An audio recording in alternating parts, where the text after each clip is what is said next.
Un saludo muy cordial, mis queridos amigos y amigas. Queremos agradecerles por sintonizar este programa Me Gustaría Saber. Este programa es una sesión de preguntas y respuestas.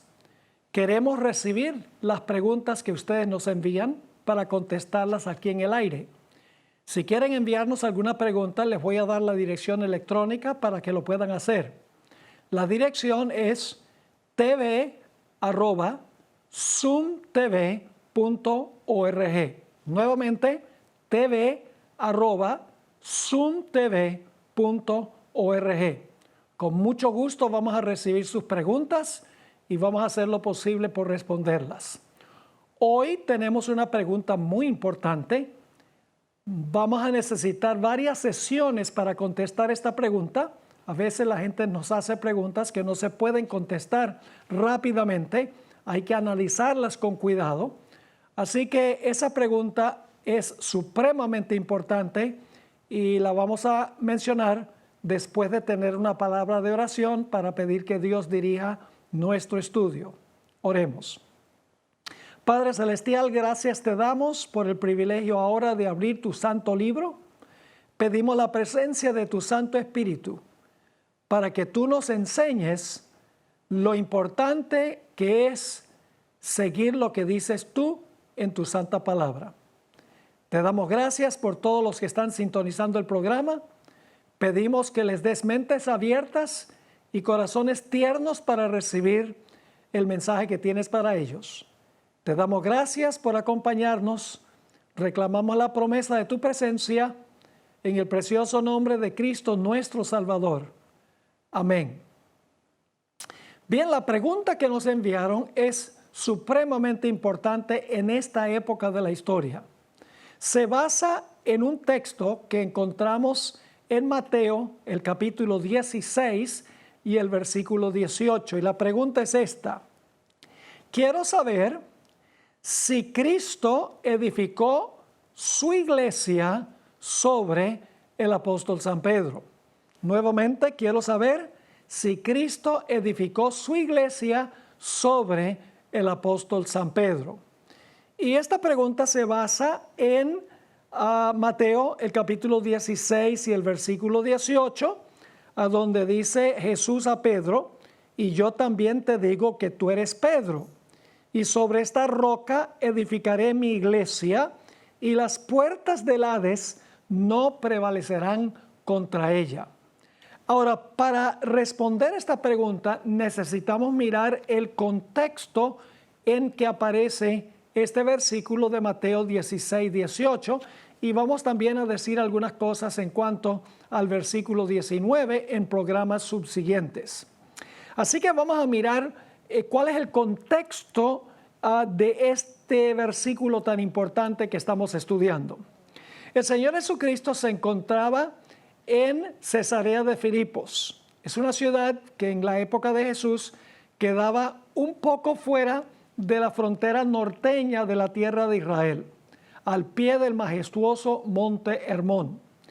Y según el contexto, ahí el Señor Jesucristo le hizo una pregunta a sus discípulos. Les dijo: ¿quiénes están diciendo los hombres que soy yo? ¿Cuáles son los rumores en cuanto a mi identidad? Y los discípulos respondieron y dijeron: bueno, algunos dicen que tú eres Juan el Bautista, otros dicen que eres Elías, otros dicen que eres el profeta Jeremías, o posiblemente alguno de los profetas. Pero Jesús no estaba preocupado primordialmente en cuanto a lo que pensaban los demás, en cuanto a quién era Él. Jesús estaba preocupado en cuanto a lo que los discípulos pensaban de Él. Así que Jesús le hizo otra pregunta a los discípulos. Se encuentra en Mateo 16 y el versículo 15. Y Él les dijo: ¿y vosotros quién decís que soy yo? En otras palabras, ¿qué piensan ustedes en cuanto a mi identidad? Y el apóstol Pedro, quien parecía siempre responder las preguntas y hablar primero, parecía ser el portavoz de los discípulos, hizo una confesión espectacular. Se encuentra en el versículo 16. Respondiendo Simón Pedro dijo: tú eres el Cristo, el Hijo del Dios viviente. Ahora, cuando Pedro dijo, tú eres el Cristo, la palabra Christos en el griego significa el ungido. Es decir, Pedro estaba diciendo en griego, tú eres el Mesías prometido. Ahora, el Señor Jesucristo le agradó la confesión del apóstol Pedro, porque encontramos en el versículo 17, Jesús le respondió, bienaventurado eres Simón, hijo de Jonás, porque no te lo reveló carne ni sangre, sino mi Padre que está en los cielos. Es decir, el Señor Jesucristo le dice a Pedro, tú has hablado bien, yo soy el Cristo, yo soy el Mesías, el Hijo del Dios viviente. Has hablado correctamente. Luego vienen los versículos que vamos a analizar, el versículo 18 y el versículo 19.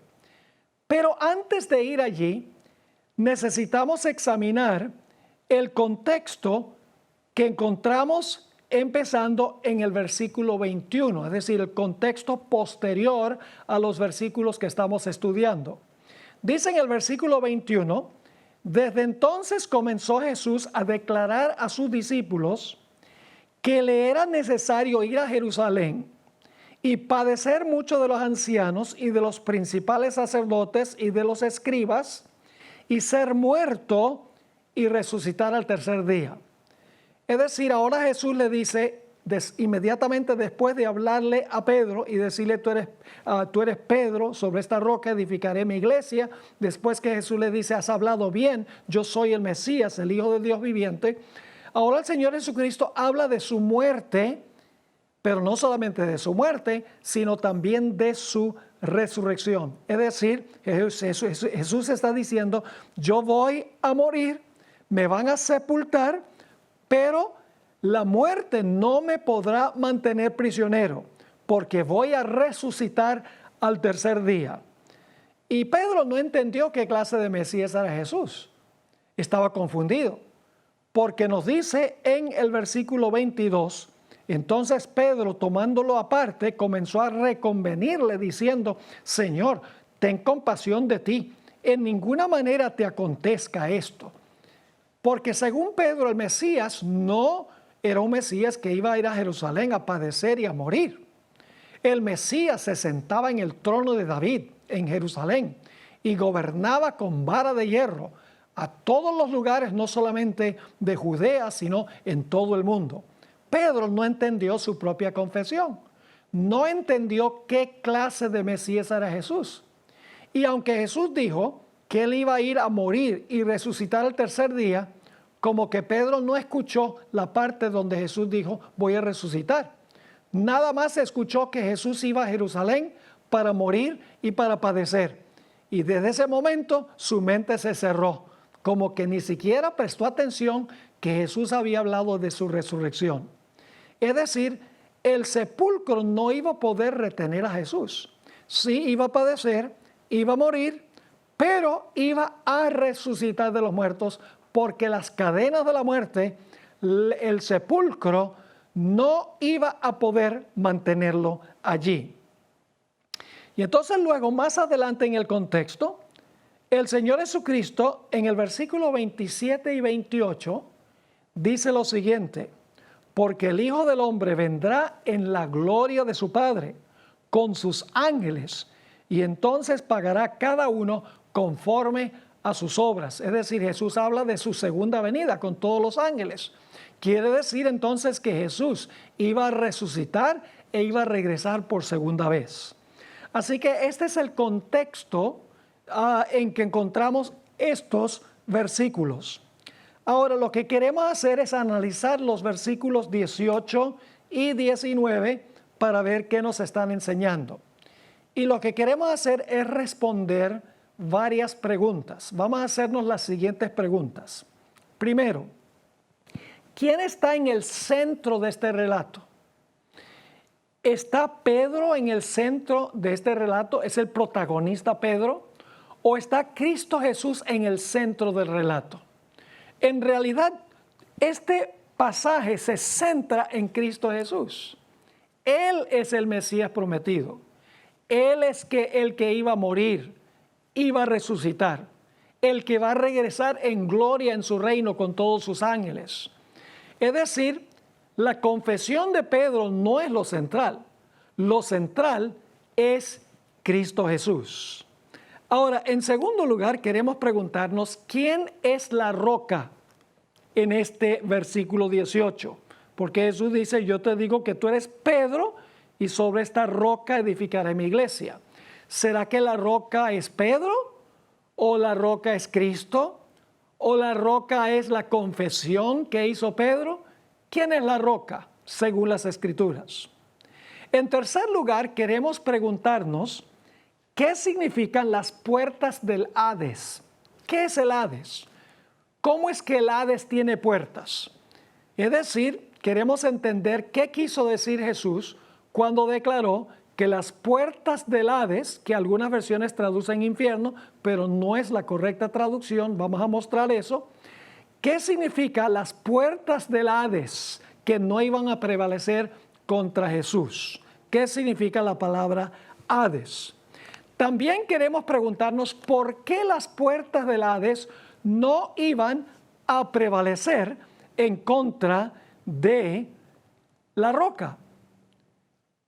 Algunos piensan que no iban a prevalecer las puertas del Hades contra Pedro, pero en realidad, ¿qué es lo que está diciendo el pasaje? Está diciendo el pasaje que las puertas del Hades no iban a prevalecer contra Pedro y contra la iglesia, porque la iglesia se iba a edificar sobre Pedro, quien supuestamente era la roca. Esa pregunta la necesitamos contestar. También en el versículo 19 habla de las llaves. El Señor Jesucristo le dio a Pedro las llaves. ¿Cuántas llaves eran? ¿Y qué significan las llaves? ¿Qué representan las llaves? Queremos contestar esa pregunta. Y luego queremos contestar la pregunta, ¿qué significa abrir y cerrar el reino de los cielos con las llaves? ¿Será que Dios le dio a Pedro y a sus sucesores la habilidad de abrir el cielo y de cerrarle el cielo a todas las personas?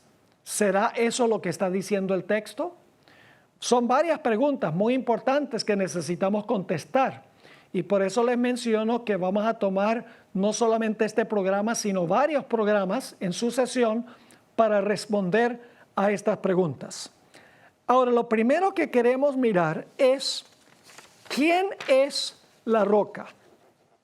Vamos nuevamente a Mateo 16, 18 y vamos a mirar con cuidado este texto y luego vamos a contestar quién es la roca sobre la cual está edificada la iglesia y por qué las puertas del Hades no van a prevalecer contra la iglesia o contra la roca, contra la peña, podríamos decir, sobre la cual está edificada la iglesia. Dice en el versículo 18, Jesús está hablándole a Pedro, yo también te digo que tú eres Pedro. Ahora, debo decirles algo en cuanto a esa palabra Pedro. En el griego es la palabra Petros. La palabra Petros significa una piedrita. No es un lithos, que es una de las palabras que se usa en el Nuevo Testamento para una roca, lithos, o no es la palabra Petra, sino Cristo le dice, tú eres Petros. Ahora, una palabra afín, muy parecida, la encontramos en la parábola del sembrador, en Mateo el capítulo 13. Voy a leer ese versículo en Mateo el capítulo 13 y el versículo 5 es la famosa parábola del sembrador. Y habla de la semilla que cayó entre pedregales, no encima de la roca, encima de la piedra, sino en pedregales, entre las piedrecitas. Dice allí, en el versículo 5, parte cayó en pedregales, una palabra muy afín a la palabra Petros. Y luego dice, donde no había mucha tierra y brotó pronto porque no tenía profundidad de tierra. Así que la palabra Petros significa una piedrecita. Me hace pensar de la costa pacífica. Yo vivo cerca del Pacífico aquí en la ciudad de Fresno. Estamos a 2 horas y media. Uno de los lugares que me gusta ir frecuentemente es a la carretera que corre a lo largo de la costa pacífica. Es la carretera número 1. Y allí hay unas gigantescas peñas en el mar. Y las olas del mar vienen y chocan contra las peñas y el agua se va, pero la roca o la piedra permanece. Y luego uno va a la playa y uno ve entrar el agua a la playa y viene con el agua algunas piedrecillas movibles que llegan hasta la playa. Esto es una ilustración del contraste que está haciendo Cristo aquí. Él está diciendo, tú eres piedrecita, tú eres una piedrecita. Pero luego dice, sobre esta roca edificaré mi iglesia. La palabra roca allí es la palabra Petra.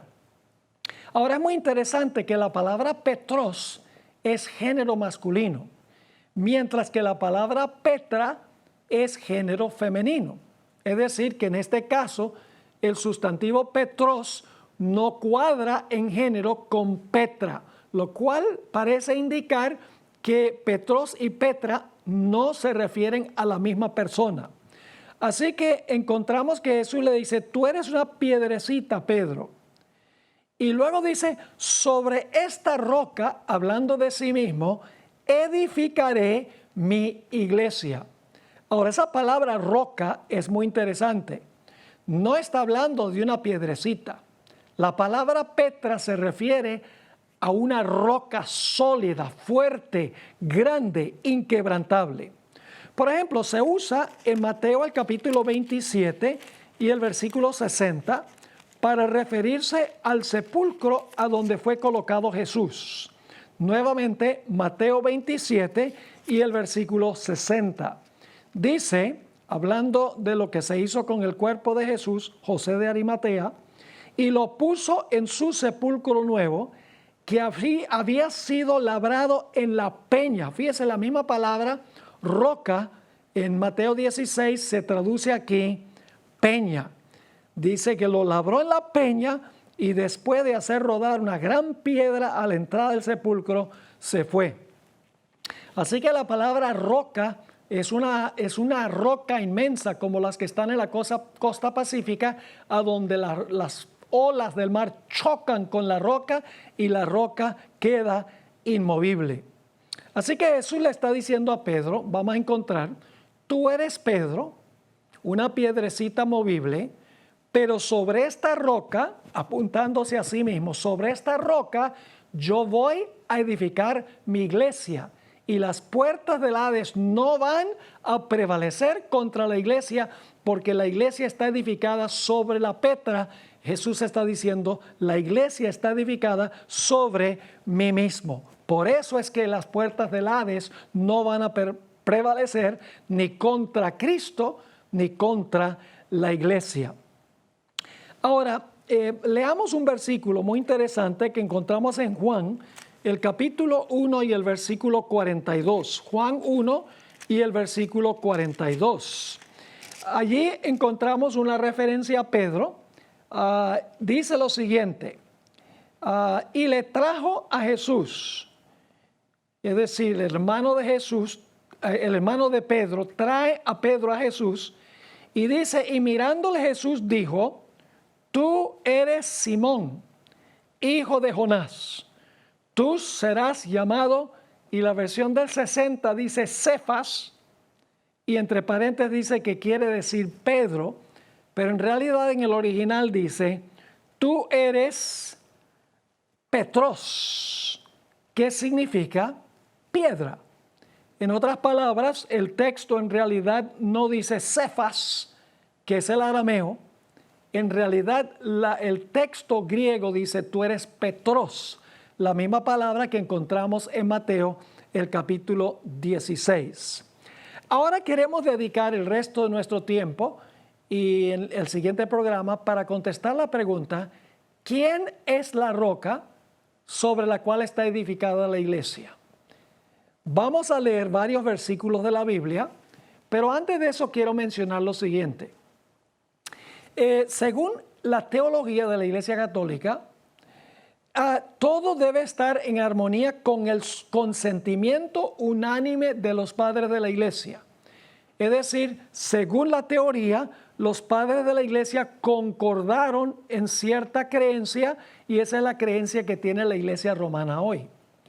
Ahora, ¿cuál es el consentimiento unánime de los padres de la iglesia en cuanto a quién es la roca?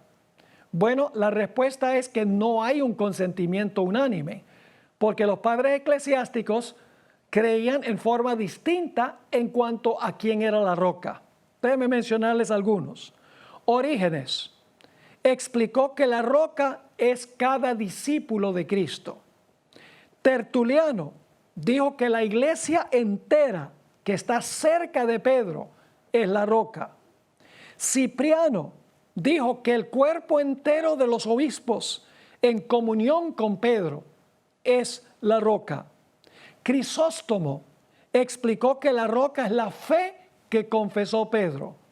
Y San Agustín dijo, la roca no es Pedro, sino Cristo Jesús. Y luego dijo, aunque yo sé que hay algunos que creen que Pedro es la roca. Así que no hay ningún consentimiento unánime de los padres como se enseña hoy en la Iglesia Católica. Los padres tenían diferentes conceptos en cuanto a quién era la roca. Pero no nos interesa lo que enseñan los padres eclesiásticos, ni nos interesa lo que se enseña hoy en la Iglesia romana. Nos interesa lo que dice la Biblia en cuanto a la identidad de la roca. La Biblia se explica a sí misma. Es decir, yo no necesito un ministro, aunque los ministros son importantes, no me entiendan mal. Yo no necesito un teólogo, un PhD, que me explique la Biblia. Con oración, con la ayuda del Espíritu Santo, estudiando la Biblia, comparando un texto con otro texto, yo puedo llegar a una conclusión correcta, una comprensión cabal de la Escritura. Así que si yo quiero saber quién es la roca, de nada me vale ir a lo que escribieron los padres eclesiásticos, de nada me vale ir a lo que están enseñando los teólogos hoy en día, ya sean católicos o protestantes. Me incumbe ir a la Sagrada Escritura, dejar que la Biblia explique quién es la roca. Así que vamos a examinar ahora algunos textos de la Biblia que hablan de la roca para ver quién es la roca. Quiero decirles, antes de comenzar a leer los versículos, que en todo versículo de la Biblia, siempre Dios, Cristo son la roca. En ninguna parte de la Biblia dice que un ser humano es la roca. Ahora vamos a leer de Deuteronomio 32, el lugar a donde aparece Dios como la roca. Y vamos a leer varios versículos de Deuteronomio 32. Primeramente, el versículo 4 identifica la roca como una persona. Dice allí, hablando de Jehová, Él es la roca cuya obra es perfecta, porque todos sus caminos son rectitud, Dios de verdad y sin ninguna iniquidad en Él. Así que la roca es una persona, claro, simbólicamente. Así que dice que Jehová es la roca según el contexto. Ahora, también aparece en otros versículos en Deuteronomio 32 la misma idea. Versículo 15. Pero engordó Jesurún y tiró coces. Engordaste, te cubriste de grasa.